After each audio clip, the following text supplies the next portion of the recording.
এতিয়া মহিলাৰ 10,000 টকাটোত কোনে কোনে নাম লিখি থৈ দিছে? কোনে কোনে? ঠিক আছে, 21 আগষ্টৰ পৰা 10,000 টকা বিতৰণ আৰম্ভ হ'ব। নলবাৰীত 21 আগষ্ট, 22 আগষ্ট জাগিৰোড, এনেকে আমি লিষ্ট বনাই থৈছো।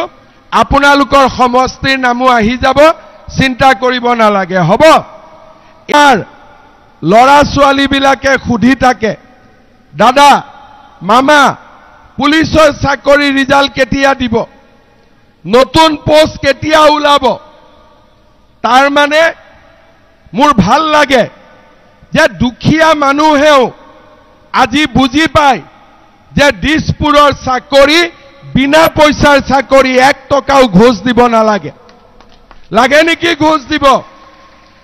আজি মানুহে দিছপুৰৰ চাকৰিৰ ওপৰত বিশ্বাস ৰাখিছে যে ইয়াত দুৰ্নীতি নহয়, সকলো মানুহে পাব পাৰে, জাতি বৰ্ণ ধৰ্ম সকলোৱে পাব পাৰে। এনেকুৱা এটা পৰিৱেশ আমি কোকৰাঝাৰৰ চাকৰিৰ ওপৰতো আনিব লাগিব। যদি দিছপুৰৰ চাকৰি আমাৰ ল'ৰা ছোৱালীয়ে পাব পাৰে, কোকৰাঝাৰৰ চাকৰিও টকা নিদিয়াকৈ আমাৰ ল'ৰা ছোৱালীয়ে পাব লাগিব, আমাৰ ল'ৰা ছোৱালীয়ে পাব লাগিব। আৰু তেতিয়া সকলোৱে বিটিআৰ খন অৰুণোদয় আঁচনি কোনে বনাইছে? মই বনাইছো, কিন্তু মই বনোৱা আঁচনিটো আপোনালোকে নাপায়, হয়নে নহয়? মোৰ আঁচনি বিজেপিৰ আঁচনি, কিন্তু ইয়াত আপোনালোকে নাপায়। কিয় নাপায়? বোলে অমুকে ফৰ্ম নিদিয়ে, তমুকে ফৰ্ম নিদিয়ে। ক'ৰ পৰা পাব? বোলে অমুকে কলেহে পাম, বোলে অমুক VCDCয়ে কলেহে পাম। মই কি আঁচনি VCDCৰ কাৰণে বনাইছো নেকি? মইতো আপোনালোকৰ কাৰণেহে বনাইছো, হয়নে নহয়? হয়নে নহয়? মোদী ডাঙৰীয়াৰ পইচা, ঘৰৰ টকা মোদীয়ে দিছে, কিন্তু ইয়াতে আকৌ VCDCক নকলে ঘৰ নাপায়। ঠিক কৈছো নে নাই? এতিয়া মোদীয়েতো VCDCৰ নামে শুনা নাই যে এইটো কি বস্তু ওলালে। এতিয়া মই অৰুণোদয় দিছো, মোক আমাৰ মানুহবিলাকে কৈ আছে যে দাদা কৈ যাওক অৰুণোদয় আমি দিম বুলি। মই ক'লে এইটো ক'ব কিয় লাগে, আমাৰ স্কিমটো আমিয়ে দিম। বোলে নহয়, ইয়াত মাজত কিছুমান মানুহ থাকে।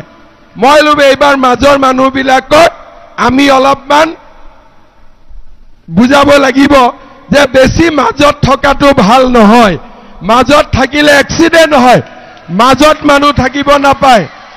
ঠিক কৈছো নে নাই? মই সেইকাৰণে এইবাৰ অৰুণোদয় ফৰ্ম আপোনালোকে ফিল আপ কৰিব। কোনোবাই ফৰ্ম নিদিলে ফটো ষ্টেট কৰি হলেও ফিল আপ কৰি দিব, হ'ব? আৰু আপোনালোকক অৰুণোদয় দিয়া কাম মোৰ হয়। আৰে ফৰ্ম ফটো ষ্টেট কৰি দি দিব আমাৰ মানুহবিলাকে, চবে দিব, চবকে দিয়াই দিব দেই। সুনীল সভাপতি ক'ত গ'ল? আমাৰ ইখন মিটিঙত গ'ল। মই কৈ আছো পীযুষ, আমাৰ যোন মানুহে ফৰ্ম পোৱা নাই, ফটো ষ্টেট কৰি হলেও ফৰ্ম দি দিলে হ'ল, হ'ব? আজি হৈ গ'ল, হৈ গ'ল। আপোনালোকে এইবাৰ চিন্তা নকৰিব, যেতিয়ালৈকে আপোনালোকে অৰুণোদয় নাপায় তেতিয়ালৈকে ওদালগুৰিত অৰুণোদয় নাহে, হ'ব? এইবাৰ মোৰ দায়িত্বত আছে, সকলো দুখীয়া মানুহে পাব লাগিব। অকল VCDCয়ে পালে নহ'ব, আমাৰ গৰীব মানুহেও পাব লাগিব। ঠিক কৈছো নে নাই?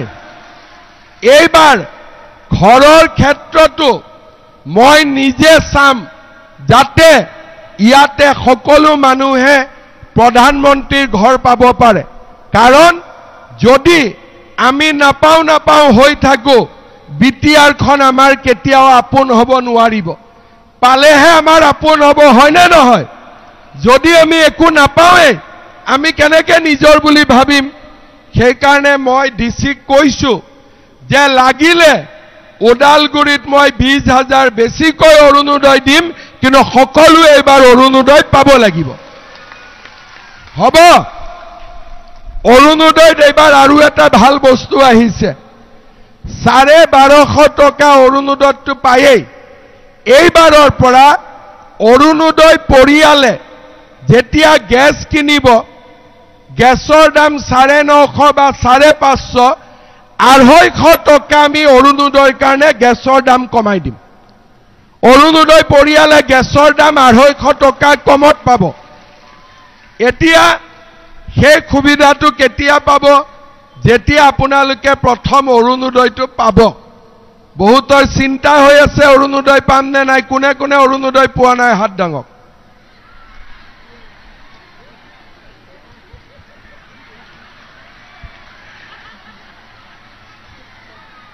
সো এতিয়া হাত দাঙাখিনিক দিব লাগিব হয় না নহয় হ'ব এবাৰ মই ঠিক ঠাক কৰি দিম আৰু একদম ধুনীয়াকৈ মই দায়িত্ব লৈ কৰি দিম এবাৰ গ্যাৰেন্টি মোৰ থাকিব আপোনালোকে চিন্তা নকৰিব